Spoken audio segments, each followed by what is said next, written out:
warahmatullahi wabarakatuh. Kembali lagi bersama Goib Misteri. Kali ini Mimin ingin menceritakan sepenggal sejarah dan fakta misteri tentang Kebun Raya Bogor.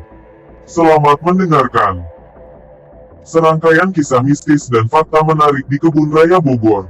Kebun Raya Bogor sering menjadi tujuan wisata jangka pendek bagi masyarakat Jabodetabek karena keindahan alamnya dan udaranya yang sejuk, serta beberapa kulinernya yang beragam. Namun, banyak juga cerita menegangkan atau kisah mistis yang terdapat di Kebun Raya Bogor yang bikin merinding. Kebun Raya Bogor sendiri terletak di jantung kota Bogor, yaitu tepatnya di Jalan Ir. H. Juanda nomor 13, Paledang, Kecamatan Bogor Tengah, Kota Bogor, Jawa Barat. Meski sering macet, jalanan menuju destinasi ini terbilang mulus, sehingga bisa diakses dengan kendaraan pribadi dan transportasi umum. Bila menggunakan kendaraan pribadi, kamu perlu melintasi tol Jagorawi. Setelah keluar dari tol, belokkan kendaraanmu ke arah kanan, lalu lurus sejauh 2 km hingga menemukan gerbang Kebun Raya Bogor. Selain itu, kamu juga bisa menggunakan KRL, lalu turun di stasiun Bogor. Kemudian, lanjutkan dengan berjalan kaki ke Istana Bogor. Apabila menemui lampu merah di Jalan Juanda, beloklah ke kanan, lurus saja 300 meter hingga menjumpai pintu masuk Kebun Raya. Meski selalu ramai dikunjungi wisatawan, terutama saat akhir pekan atau hari libur nasional, Kebun Raya Bogor tidak bisa hidup tanpa kesan misterius dan angker. Salah satu alasannya adalah karena kota Bogor terletak di dekat Gunung Salak atau di kaki Gunung Salak. Nah, untuk para pendengar Goib Misteri, berikut Mimin akan mengisahkan sepenggal cerita mistis dari kota Bogor. Tepatnya cerita tentang fakta dan misterinya Kebun Raya Bogor yang populer diceritakan dari mulut ke mulut. Sebelum menceritakan tentang fakta dan mistisnya Kebun Raya Bogor, kita harus mengetahui tentang Kebun Raya Bogor itu sendiri. Kebun Raya Bogor luasnya kurang lebih 87 hektar. Kebun Raya Bogor ternyata telah kokoh berdiri sejak sebelum Indonesia merdeka. Karenanya, Kebun Raya Bogor menjadi saksi bisu saat pejuang bangsa kita memperjuangkan kemerdekaan negara Republik Indonesia. Dilansir dari website Jabar Prof, Kebun Raya Bogor didirikan pada tanggal 18 Mei tahun 1817 Masehi atas prakarsa Prof. Dr. Reinwald, seorang ahli botani dari Jerman. Koleksi di Kebun Raya Bogor terdiri dari tanaman tropis dengan jenis tanaman lebih dari 20.000 tanaman yang tergolong dalam 6.000 spesies. Tempat ini kini menjadi tempat wisata bukan hanya oleh warga Bogor, melainkan dari berbagai kota di Indonesia. Tanpa berlama-lama lagi, mari kita simak sejarah dan fakta mistis di Kebun Raya Bogor. Sejarah Kebun Raya Bogor. Pada mulanya kebun ini hanya akan digunakan sebagai kebun percobaan bagi tanaman perkebunan yang akan diperkenalkan di Hindia Belanda. Namun pada perkembangannya pendirian Kebun Raya Bogor bisa dikatakan mengawali perkembangan ilmu pengetahuan di Indonesia dan sebagai wadah bagi ilmuwan terutama bidang botani di Indonesia secara terorganisasi pada zaman itu, tahun 1880 sampai tahun 1905. Dari sini lahir beberapa institusi ilmu pengetahuan lain. Institusi tersebut seperti Biblioteka Bogoriensis 1842, Herbarium Bogoriense 1844, Kebun Raya Cibodas 1860, Laboratorium Truk 1884, dan Museum dan Laboratorium Zoologi 1894. Adanya kebun ini juga tak luput dari pengaruh kedatangan bangsa Inggris ke Indonesia. Adalah Letnan Gubernur Thomas Stamford Raffles tahun 1811 sampai tahun 1814 yang ada di baliknya. Cikal bakal Kebun Raya Bogor sudah ada sejak masa pemerintahan Letnan Gubernur Thomas Stamford Raffles. Kebun itu dirintis oleh Raffles dan istrinya Olivia Mariamne de Venice, alias Olivia Raffles. Raffles memilih kawasan Buitenzorg kini dinamakan Bogor sebagai tempat tinggal. Keputusan Raffles yang tak mau berkantor di Batavia jadi muaranya. Ia tak mau melanjutkan pemerintahan ala pemimpin Hindia Belanda sebelumnya. Raffles beranggapan berkantor di Batavia sama saja seperti bunuh diri terjangkit penyakit tropis. Raffles dan istrinya Olivia pun menempati Istana Buitenzorg kini, Istana Bogor. Keduanya menikmati kehidupan di kota hujan itu. Bahkan, Raffles dan Olivia sampai membuat taman indah di halaman istananya. Semua karena ketertarikan keduanya terhadap dunia botani. Setelahnya, taman mereka di Istana Buitenzorg dilirik banyak orang. Ahli botani asal Jerman, CGC, Reinward. Salah satunya, Reinward ingin taman itu menjelma sebagai kebun yang berguna. Ia juga ingin supaya tempat itu dijadikan tempat pendidikan guru pertanian dan sebuah tempat yang mengoleksi tumbuh-tumbuhan. Gayung pun bersambut. Gubernur Jenderal Hindia Belanda, Godard Alexander Gerard Philip van der Capellen menyetujui ide itu. Pada tahun 1814 Olivia Raffles, istri dari Gubernur Jenderal Thomas Stamford Raffles, meninggal dunia karena sakit dan dimakamkan di Batavia. Sebagai pengabdian, monumen untuknya didirikan di Kebun Raya Bogor. Ide pendirian kebun raya bermula dari seorang ahli biologi yaitu Wagner yang menulis surat kepada Gubernur Jenderal G.A.G. van der Capellen. Dalam surat itu terungkap keinginannya untuk meminta sebidang tanah yang akan dijadikan kebun tumbuhan yang berguna, tempat pendidikan guru, dan koleksi tumbuhan bagi pengembangan kebun-kebun yang lain. Prof. Caspar Georg Karl Reinward adalah seseorang berkebangsaan Jerman yang berpindah ke Belanda dan menjadi ilmuwan botani dan kimia. Ia lalu diangkat menjadi Menteri Bidang Pertanian, Seni, dan Ilmu Pengetahuan di Jawa dan sekitarnya. Ia tertarik menyelidiki berbagai tanaman yang digunakan untuk pengobatan. Ia memutuskan untuk mengumpulkan semua tanaman ini di sebuah kebun botani di kota Bogor, yang saat itu disebut Buitenzorg dari bahasa Belanda yang berarti, tidak perlu khawatir. Reinward juga menjadi perintis di bidang pembuatan herbarium. Ia kemudian dikenal sebagai seorang pendiri Herbarium Bogoriense. Pada tanggal 18 Mei tahun 1817, Gubernur Jenderal Godard Alexander Gerard Philip van der Capellen secara resmi mendirikan kebun raya Bogor dengan nama Eslands Plantentuin te Buitenzorg. Pendiriannya diawali dengan menancapkan ayunan cangkul pertama di bumi Pajajaran sebagai pertanda dibangunnya pembangunan kebun itu, yang pelaksanaannya dipimpin oleh Reinward sendiri, dibantu oleh James Hooper dan W. Kent, dari kebun botanical yang terkenal di Richmond, Inggris. Sekitar 47 hektar tanah di sekitar Istana Bogor dan bekas Samida dijadikan lahan pertama untuk kebun botani. Reinward menjadi pengarah pertamanya dari 1817 sampai 1822. Kesempatan ini digunakannya untuk mengumpulkan tanaman dan benih dari bagian lain Nusantara. Dengan segera Bogor menjadi pusat pengembangan pertanian dan hortikultura di Indonesia. Pada masa itu diperkirakan sekitar 900 tanaman hidup ditanam di kebun tersebut. Pada tahun 1822 Reinward kembali ke Belanda dan digantikan oleh Dr. Karl Ludwig Blume yang melakukan inventarisasi tanaman koleksi yang tumbuh di kebun. Ia juga menyusun katalog kebun yang pertama berhasil dicatat sebanyak 912 jenis spesies tanaman serta menjadikan kebun raya sebagai markas Komisi Ilmu Alam. Pelaksanaan pembangunan kebun ini pernah terhenti karena kekurangan dana tetapi kemudian dirintis lagi oleh Johannes Elias Theismann, 1831, seorang ahli kebun istana Gubernur Jenderal Johannes van den Bos.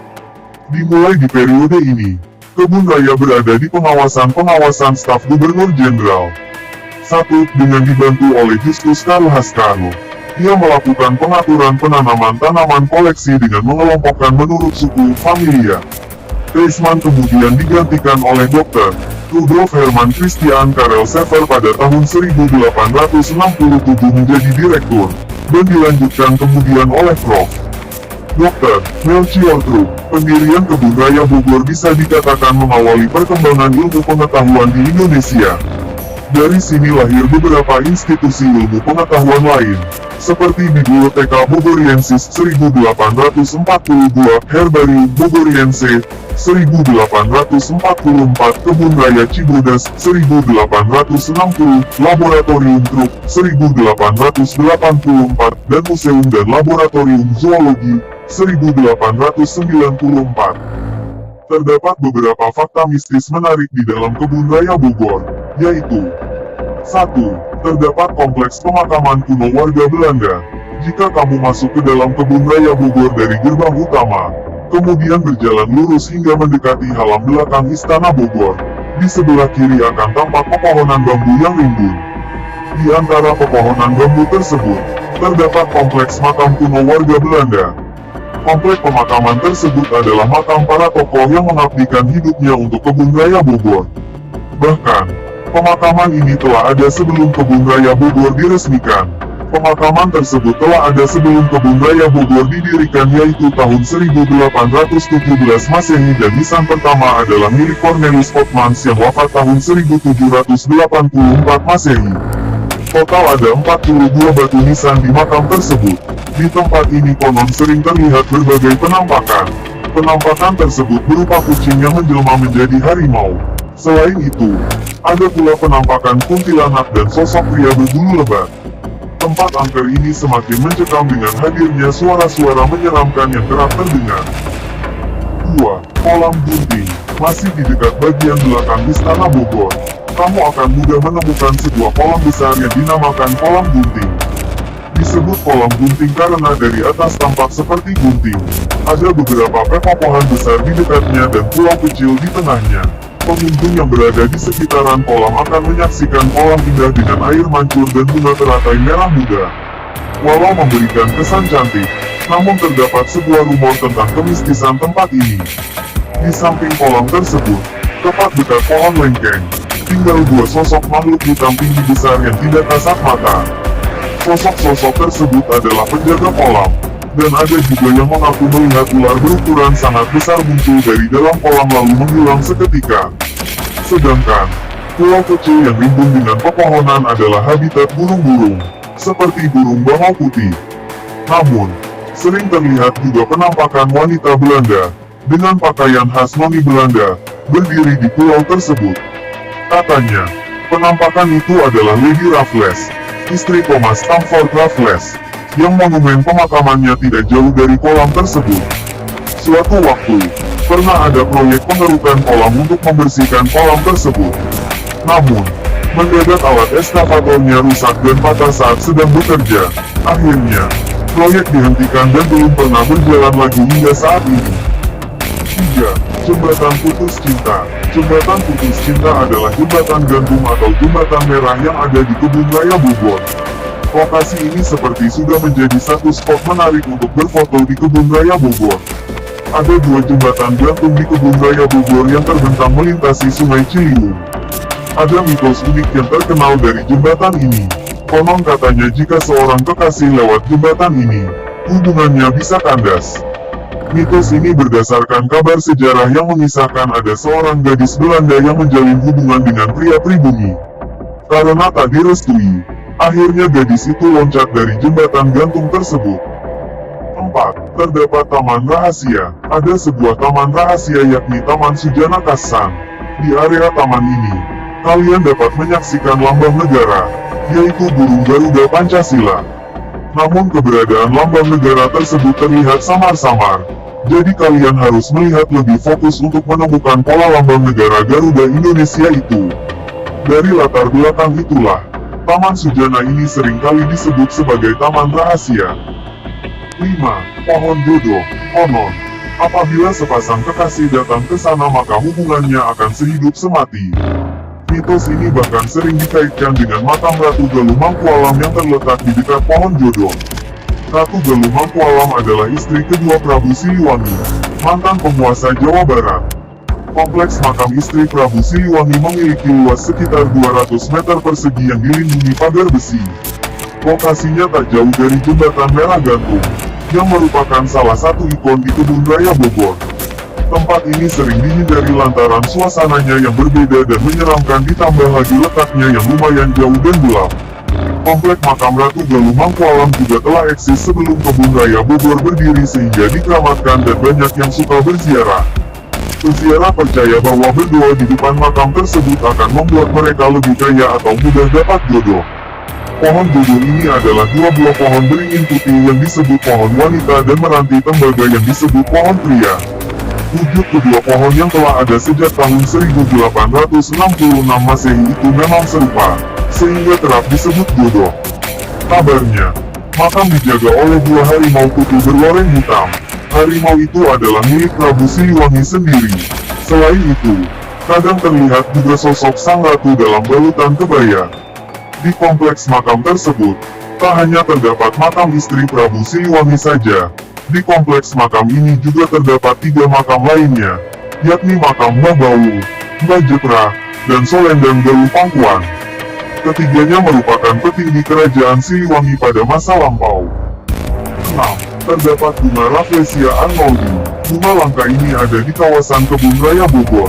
Bunga Rafflesia arnoldi ini merupakan salah satu yang memikat wisatawan untuk berkunjung. Bunga bangkai di Kebun Raya Bogor berbeda jenis dengan Rafflesia arnoldi yang pertama kali ditemukan oleh Stamford. Hal ini dikarenakan Rafflesia arnoldi merupakan tanaman parasit yang akan menjadi benalu yang tumbuh di inang pohon lain. Berbeda dengan bunga bangkai yang ada di Kebun Raya Bogor yang bisa tumbuh sendiri tanpa menjadi parasit. 7. Laboratorium. Tidak jauh dari Monumen Lady Raffles, ada sebuah bangunan yang semula berfungsi sebagai laboratorium. Laboratorium ini dinamakan Laboratorium Krupp sesuai dengan nama pendirinya Melchior Krupp, ahli botani berkebangsaan Belanda. Di tempat ini, konon beberapa petugas yang pernah membersihkan rumput di area laboratorium kerap mendengar suara-suara aneh dari dalam bangunan. Tak hanya itu, petugas juga sering melihat penampakan wanita bule dan sosok tinggi besar berwarna hitam. Seorang petugas yang menyaksikan itu bahkan ada yang sampai jatuh sakit karena melihat penampakan di laboratorium. Itu dia sepenggal sejarah dan fakta mistis Kebun Raya Bogor. Semoga bisa bermanfaat dan dapat menambah pengetahuan kita. Dan mohon maaf apabila masih ada kekurangan dari penyampaian tentang sejarah dan cerita mistis tentang Kebun Raya Bogor. Semoga dengan cerita ini bisa menjadikan Kebun Raya Bogor destinasi pilihan kamu untuk menghabiskan waktu akhir pekan. Sekian dan terima kasih telah mendengarkan sepenggal cerita Mimin. Jangan lupa subscribe, like dan komen. Wassalamualaikum warahmatullahi wabarakatuh.